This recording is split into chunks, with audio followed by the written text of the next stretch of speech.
Hudhud తుఫాన్ వచ్చినప్పుడు స్వయంగా సీఎం గారు పర్యవేక్షించి ఆ నియోజకవర్గానికి 504 హుదూద్ హౌసింగ్ అలాట్ చేయడం జరిగింది అధ్యక్ష. స్వయంగా సీఎం గారే. పైనాపిల్ కాలనీలో 320, కొమ్మాదిలో 204. 1924లో అవి పూర్తి చేయలేదు అధ్యక్ష.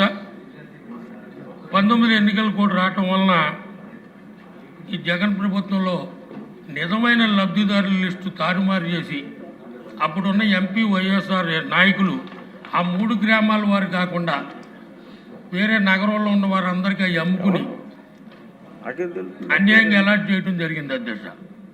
హుదూద్ హౌసింగ్ 50% గవర్నమెంట్ షేరింగ్, 50% దాతల షేరింగ్తో జరిగింది అధ్యక్ష. కేవలం 10,000 రూపాయలే లబ్ధిదారు కడితే సరిపోతుంది అధ్యక్ష.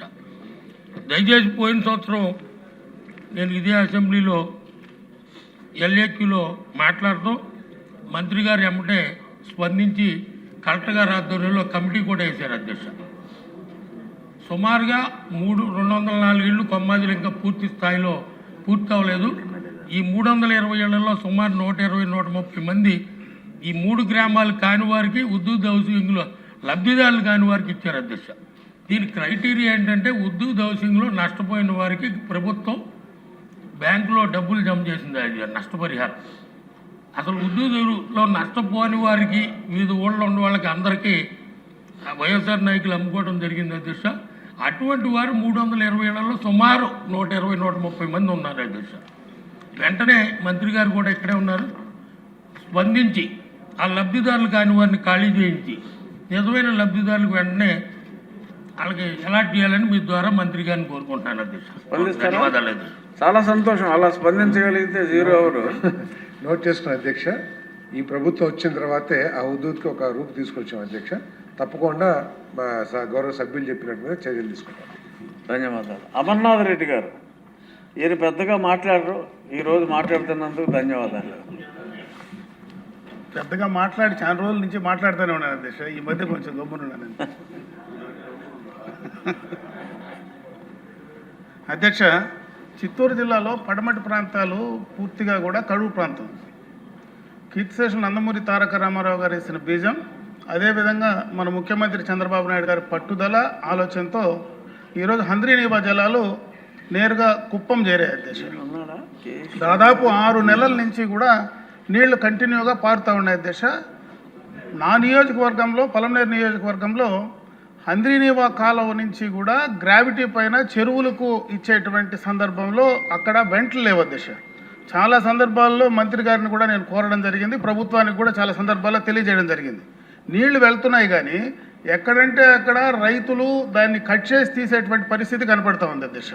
అలా కాకుండా రేపు రాబోయే సీజన్లో అయినా నేరుగా వెంటలు ఏర్పాటు చేస్తే నేరుగా చెరువులకు గ్రావిటీ పైన నీళ్లు తీసుకురావడానికి అవకాశం ఉంటుంది అధ్యక్ష. మీ ద్వారా నేను ప్రభుత్వాన్ని కోరేది, దయచేసి రేపు వచ్చే సీజన్కైనా వాటిని ఏర్పాటు చేయమని చెప్పి నేను కోరుకుంటున్నాను అధ్యక్ష. కేఈ శ్యామ్ గారు. అధ్యక్ష, సేమ్ సభ్యులు చెప్పినట్టు మాదిరే హంద్రీనేవా నుంచి మాకు కూడా మా కాన్స్టిట్యున్సీలో 80 కిలోమీటర్స్ హంద్రీనేవా పారుతుంది అధ్యక్ష. సో ఇటీవలనే ఒక కొత్త టర్మినాలజీ వచ్చింది అధ్యక్ష, లో హ్యాంగింగ్ ఫ్రూట్ హై ఈల్డ్స్ అని చెప్పి. సో అదే ప్రకారంగా స్లూస్ గేట్లు ఫామ్ చేసుకుంటూ పోతే 5 మండలాలు ఉన్నాయి నాకు. 5 మండలాల్లో స్లూస్ గేట్లు పెట్టుకుంటూ పోతే ఒక 8 దాకా ఒక 18,000 ఎకరాల దాకా ఆయకట్టు మేము వేయగలుగుతాము. అది కూడా ప్రభుత్వానికి కూడా ఎక్కువ ఖర్చు కాకుండా చాలా బ్రహ్మాండంగా రైతుకు మంచి చేసే రక్తయుతం అని మా మనవి అధ్యక్ష. Thank you. బొగ్గుల దస్తగిరి గారు.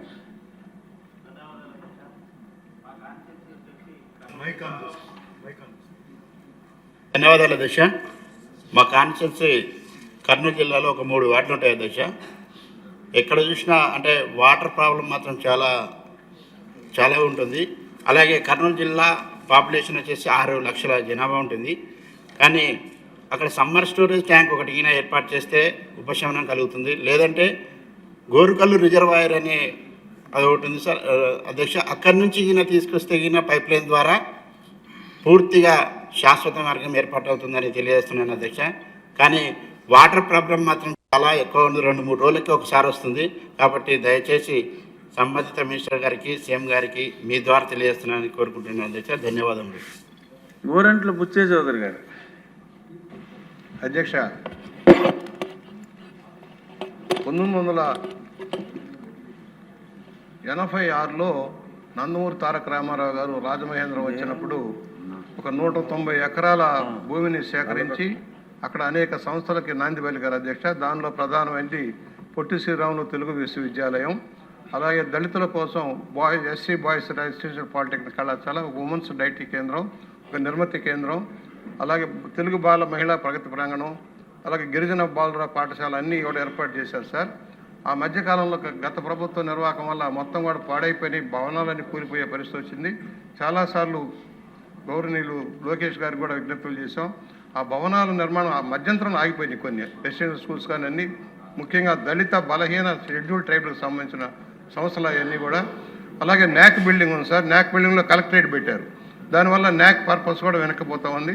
అక్కడే ఇవాళ సైన్స్ సెంటర్ కూడా మనం ఏర్పాటు చేసుకున్నాం. ఇండియాలోనే సెకండ్ లార్జెస్ట్ సైన్స్ సెంటర్ కూడా అక్కడే ఏర్పాటు చేసుకున్నాం ఈ మధ్యకాలంలో మనం. అలాగే టాటా ఇన్నోవేషన్ హబ్ కూడా అక్కడే వచ్చింది.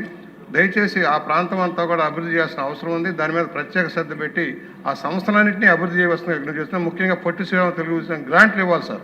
మన జీవో ఇచ్చారు, సంస్థ మొదలైంది, కానీ నిధుల కొరత ఇబ్బంది పడుతుంది, సిబ్బంది కొరత ఇబ్బంది పడుతుంది. సిబ్బందిని ఇవ్వాలి. తెలుగు భాష అభివృద్ధి కోసం ఇచ్చిన సంస్థ కనుక దాన్ని నిలబెట్టవలసిన బాధ్యత ఉంది. కందుకూరి వీరేశలింగం పంతులు గారి సారథ్యంలో వచ్చిన బాల మహిళా ప్రగతి ప్రాంగణాన్ని కూడా మనం అభివృద్ధి చేసుకోవాల్సిన అవసరం ఉంది. మహిళలకి ట్రైనింగ్ ఇచ్చి ఉపాధి కల్పించే లక్ష్యంలో ఉంది. సిఎస్ఆర్ గ్రాంట్ల కోసం ఎంటబడి తెచ్చే పరిస్థితిలో ఉన్నాం. అలాగే ఒక అగ్రికల్చర్ కాలేజీ ఇచ్చారు సార్.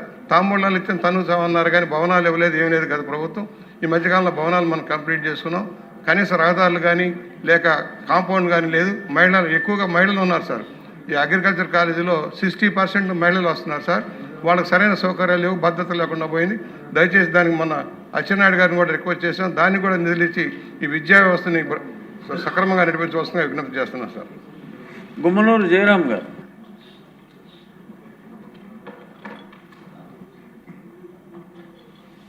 ధన్యవాదాలు అధ్యక్ష. ఇది ఇరిగేషన్ మంత్రి వారికి సంబంధించింది అధ్యక్ష. అనంతపురం జిల్లా గుంతకల్లు ఉరుకొండకు సంబంధించింది అధ్యక్ష. ఆంధ్రనీవధార 12 చెరువుల నీళ్లు రాగిలపాడు దగ్గర అధ్యక్ష. మన ముఖ్యమంత్రి మన పెద్ద ఆయన కూడా మాట ఇవ్వడం జరిగింది అధ్యక్ష. ఇది 12 చెరువుల నీళ్ళు అందిస్తే 3 మండలాలకి గుంటకల్ నియోజకవర్గంలో అన్ని విధాలుగా అన్ని మండలాలు అన్ని గ్రామాలకు కూడా నీటి సౌకర్యము, బోర్లు రీఛార్జ్ అవుతుంది. అదేవిధంగా రైతులకు కూడా బాగుంటుంది అధ్యక్ష. ఇది గత అక్కడ ఉన్న 174 కిలోమీటర్ దగ్గర అధ్యక్ష. అది పోయిన ప్రభుత్వం కూడా జీవో నంబర్ 293 2020లో 41 కోట్ల రూపాయలతో ఇది టెండర్ పిలిచారు అధ్యక్ష. అది ఏమాత్రం కూడా పనులు ప్రారంభించలేదు. ఇప్పుడు ఖచ్చితంగా అది మనకి రైతులకి ఉపయోగపడేది. పెద్ద ఆయన కూడా మాట ఇవ్వడం జరిగింది అధ్యక్ష. అది మంత్రివర్యులు ఈసారి టెండర్ పిలిచి ఆ పనులు పూర్తి చేయాలని చెప్పి మీ ద్వారా మంత్రివర్యులు కోరడం జరిగింది అధ్యక్ష. ధన్యవాదాలు. శ్రీమతి పరిటాల సునీత్ గారు. ధన్యవాదాలు అధ్యక్ష. అధ్యక్ష, పిల్లలు తొలి గురువు కూడా అంగన్వాడీ కార్యకర్త అధ్యక్ష. తొలి పాఠశాల కూడా అంగన్వాడీ కేంద్రమే అధ్యక్ష. అంగన్వాడీ కార్యకర్తలకు పిల్లలకు తమ సొంత బిడ్డల కన్నా ఎక్కువ కూడా అంగన్వాడీ టీచర్స్ కూడా చూసుకుంటారు అధ్యక్ష. వాళ్ళకి అన్నం తినిపించడం కానీ ఆలు నేర్పించడం కానీ అలాంటివి కూడా అంగన్వాడీ వర్కర్స్ చేస్తారు అధ్యక్ష. అలాంటి కొన్ని అంగన్వాడీ కేంద్రాల్లో సరైన సౌకర్యాలు కూడా లేవు అధ్యక్ష. కొన్ని చోట్ల ఇంకా బాడగ ఇళ్లలో కూడా నడుస్తున్నాయి అధ్యక్ష. కొన్ని భవనాలు కూడా ఇప్పటి వరకు కూడా పడిపోయే పరిస్థితుల్లో కూడా ఉన్నాయి అధ్యక్ష. గత ప్రభుత్వంలో నాడు నేడు అని చెప్పి కొన్ని అంగన్వాడీ కేంద్రాల్లో కూడా పనులు మధ్యలో వదిలేశాయి అధ్యక్ష. మన అంటే 2014-19 మన ప్రభుత్వం ఉన్నప్పుడు కూడా చాలా వరకు అంగన్వాడీ కేంద్రాలు కూడా ఏర్పాటు కూడా చేశాం అధ్యక్ష. అవి కూడా శాంక్షన్ అయిన తర్వాత వాళ్ళ ప్రభుత్వం సైకో ప్రభుత్వం వచ్చిన తర్వాత ఎక్కడేసినో అక్కడే కూడా ఉండే పరిస్థితులు కూడా ఏర్పడినాయి అధ్యక్ష. కూటమి ప్రభుత్వం వచ్చిన తర్వాత స్వచ్ఛ భారత్ కార్యక్రమంలో భాగంగా టాయిలెట్స్ నిర్మాణాలు, తాగునీటి సౌకర్యాలు కూడా జరుగుతున్నాయి అధ్యక్ష. అలా చాలా చోట్ల అంగన్వాడీ కేంద్రాలకు కూడా కాంపౌండ్ వాల్స్ కూడా ఆగిపోయినాయి అధ్యక్ష. కావున మా నియోజకవర్గంలో 55 నూతన అంగన్వాడీ భవనాలు మంజూరు చేయాలని, అసంపూర్తిగా ఉన్న 32 అంగన్వాడీ భవనాలు కూడా పనులు పూర్తి చేయాలని, 69 అంగన్వాడీ కేంద్రాలు కూడా కొత్త కాంపౌండ్ వాల్స్ కూడా మంజూరు చేయాలని, 12 అంగన్వాడీ కేంద్రాల్లో కూడా అసంపూర్తిగా ఉన్న కాంపౌండ్ వాల్స్ కూడా నిర్మాణం కూడా చేయాలని, ప్రతి అంగన్వాడీ కేంద్రాలను కూడా పూర్తి స్థాయిలో సదుపాయాలు కూడా కల్పించాలని గౌరవ మంత్రి వారిని మీ ద్వారా కూడా నేను కోరుకుంటున్నాను అధ్యక్ష. అలాగే అంగన్వాడీ టీచర్స్ కానీ వీళ్ళకి ప్రమోషన్లు కూడా ఇచ్చారు అధ్యక్ష మంత్రి గారు. దానికి కూడా మంత్రి గారికి కూడా మేము ధన్యవాదాలు కూడా నమస్కారం కూడా చేస్తున్నాం. అదేవిధంగా సెల్ ఫోన్లు కూడా ఇచ్చారు అధ్యక్ష. సెల్ ఫోన్లు ఇచ్చినప్పుడు కానీ అంగన్వాడీ వర్కర్స్కి ప్రమోషన్లు వచ్చినప్పుడు కూడా మీటింగ్లు కూడా ఏర్పాటు చేశారు అధ్యక్ష. అప్పుడు మేము వెళ్ళినప్పుడు కొన్ని సమస్యలు కూడా మా దృష్టికి కూడా అంగన్వాడీ వర్కర్స్ కూడా మా దృష్టికి ఇచ్చారు అధ్యక్ష. మాకే వచ్చే శాలరీ కూడా తక్కువే ఉంది కాబట్టి మాకు కూడా ప్రభుత్వం నుండి వచ్చే పథకాలు మా పిల్లలకు కూడా గుర్తించాలని అంగన్వాడీ వర్కర్స్ కూడా కోరిన విషయం మీకు కూడా తెలియజేస్తున్నాం అధ్యక్ష. అలాగే అంగన్వాడీ వాళ్ళు కూడా డిమాండ్లు కూడా పరిశీలించి సభ ద్వారా ప్రభుత్వాన్ని కూడా నేను కోరుతున్నాను అధ్యక్ష. ధన్యవాదాలు అధ్యక్ష. కురుకొండల రామకృష్ణ గారు.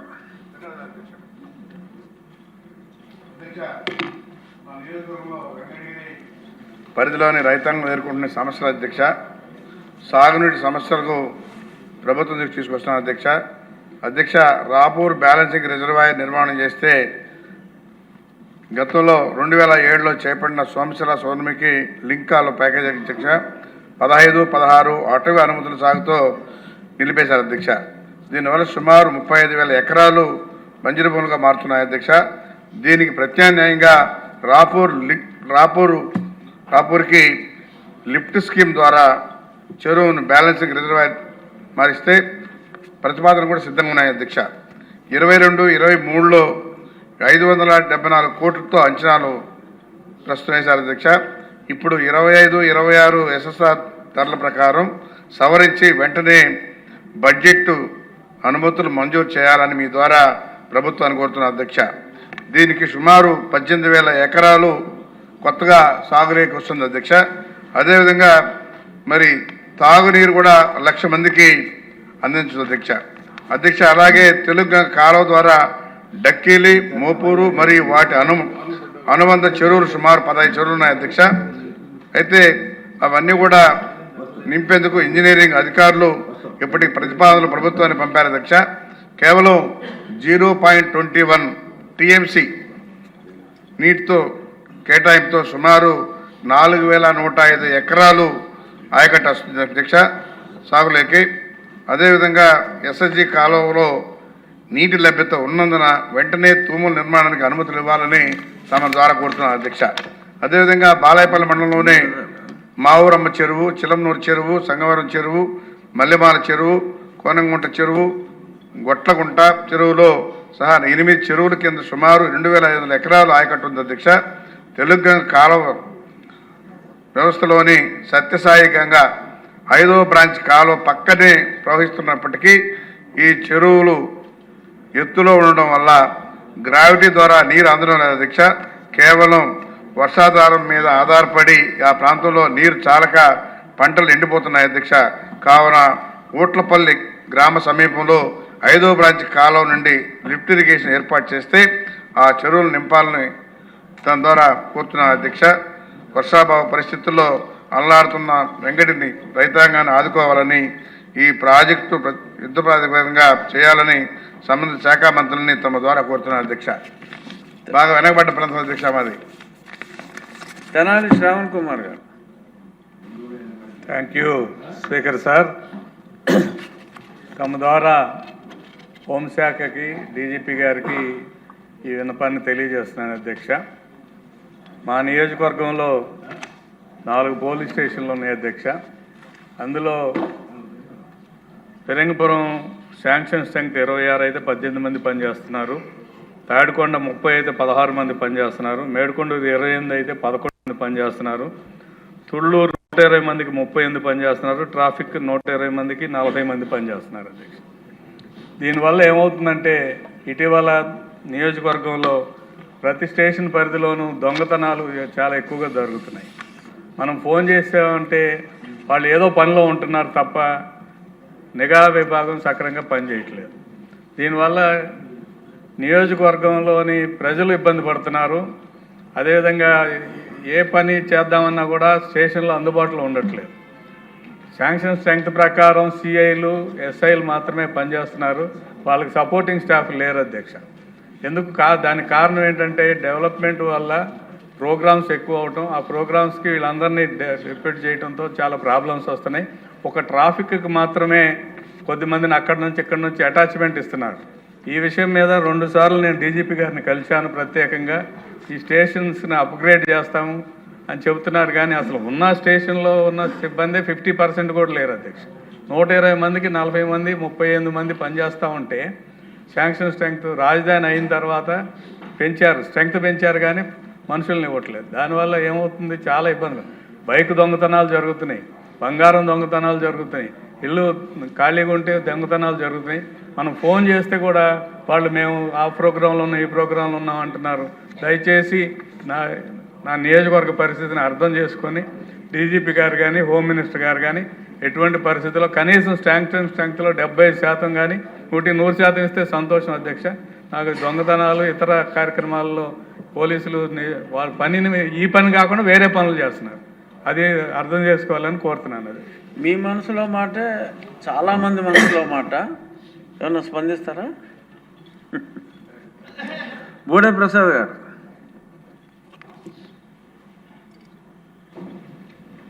ధన్యవాదాలు అధ్యక్ష. ఇది సమస్య కాదు, ఒక యువతకి స్ఫూర్తినివ్వాలని మాట్లాడుతున్నాను. నేను గత 2 నెలల క్రితం ఒక ఇన్స్టామార్ట్ డెలివరీ బాయ్గా పనిచేశాను.